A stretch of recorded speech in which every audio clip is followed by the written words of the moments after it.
Hello everyone. Welcome to my channel. Please subscribe and keep watching more details.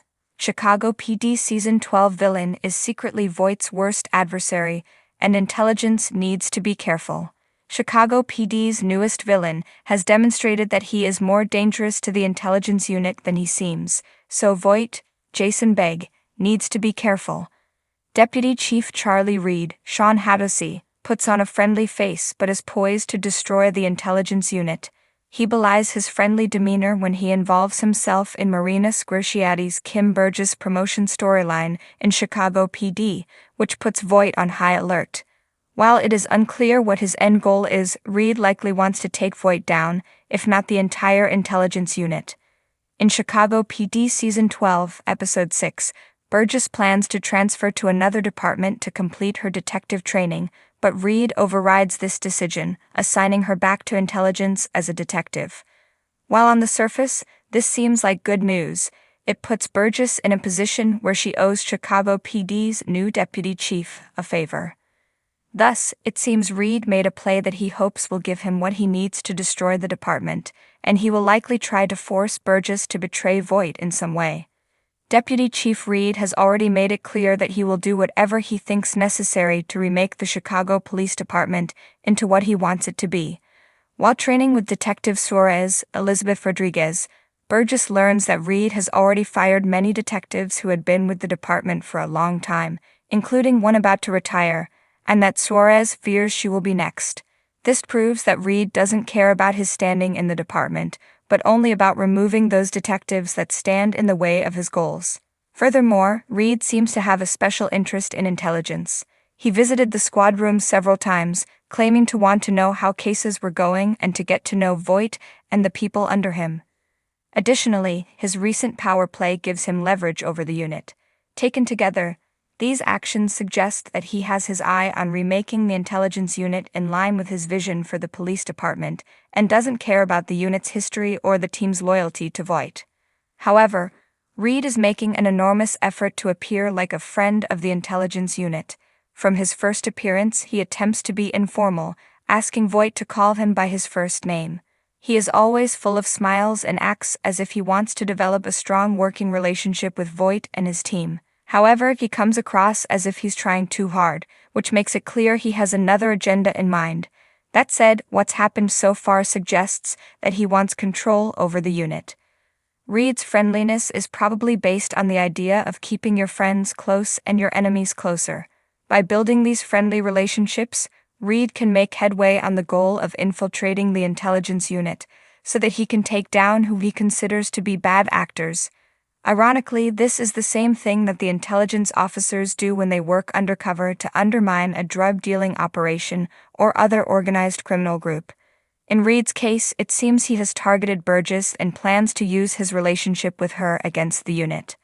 Voight has been around a while and is aware of how much the Chicago Police Department would love to get rid of him. He is sensitive to potential dirty tricks the department could play to have him removed from his post and doesn't intend to allow it to happen. His keen instincts have made him suspicious of Chicago PD's newest cast member since their first meeting, and he is undoubtedly planning countermoves to ensure Reed doesn't get his way. Reed and Voight are locked into a high-stakes chess game, with the prize being control over Voight's department. However, Reed is a different type of adversary than Voight has encountered before, which puts him in a better position to win this war. While other department heads have tried to use the legal system to take Voight down, Reed plays dirty, using subterfuge and other techniques borrowed from undercover work to attempt to hurt Voight. His goal is to gain leverage over the intelligence unit to help him destroy it from within rather than directly attack Voight. Reed's decision to reassign Burgess to intelligence raises red flags for Voight, and he warns her that this favor comes with strings attached and that she can expect Reed to demand the return favor she owes him when the time is right. While Voight is vague about what that might mean, it likely has something to do with Reed's plans to destroy their department. It remains to be seen how Voight will counteract Reed's plans, but it is certain that Chicago PD will offer an intense fight for control of the intelligence unit once Reed makes his next move. As the streets of Chicago grow ever more dangerous and the stakes higher than ever, a new villain emerges in Season 12 of Chicago PD, one who operates under the radar, slipping through the cracks of the system like a shadow. This adversary is different from the usual suspects Voight and his team face. They've dealt with cartel leaders, gang bosses, and corrupt officials, but this new antagonist isn't just another criminal mastermind. There's something far more dangerous. Someone from Voight's past, someone who knows exactly how to exploit his vulnerabilities and undermine the very core of the intelligence unit. The villain's name is Evelyn Carter, a cold, calculating woman with a reputation that precedes her in both the criminal and political underworlds of Chicago. On the surface, she appears to be a successful businesswoman with no criminal ties. She's a philanthropist, an advocate for law enforcement reform, and a darling of the media.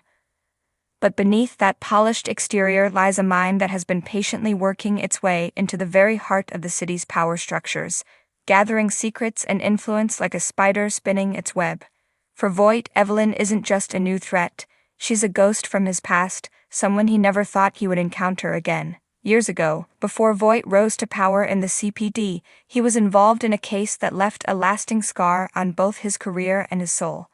Evelyn was a key player in that case, an elusive figure whose connections and manipulation made her untouchable, even by Voight's ruthless methods. Voight had thought he put that chapter behind him, until now.